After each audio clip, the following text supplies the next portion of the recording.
এটা সিপিএমের কোনো কাজ হতে পারে না। এটা আমি যে বলেছি যারাই করুক, আমার যেটা মনে হয়, আমাদের যেটা মনে হয়, তৃণমূলের একটা গোষ্ঠীদ্বন্দ্ব, তৃণমূলেরই অন্তর্দ্বন্দ্ব, ফলে তৃণমূলেরই একটা ছোট অঞ্চলে আছে, সেই তৃণমূলের একটা অংশ, তারাই হচ্ছে এই কাজ মানে করছে।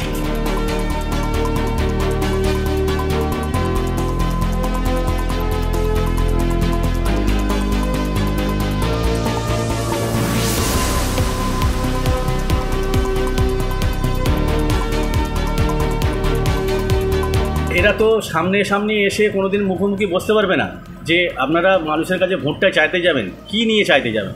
না উন্নয়ন আছে, না কিছু আছে, না মানুষের সারা বছর মানুষের পাশে থাকে। আমাদের তৃণমূল কংগ্রেসের যারা কর্মী থেকে শুরু করে যারা আছে আমাদের তৃণমূল কংগ্রেসের সবাই মানুষের পাশে সারা বছর থাকে, শুধু ভোটের সময় নয়। এরা ভোটের সময় আসছে শুধু একটা শান্ত এলাকাকে একটা বিশৃঙ্খলা করার চেষ্টা করছে, যাতে এইসব করে কোনো একটা গোলযোগ করে ভোটটা পাওয়া যায়।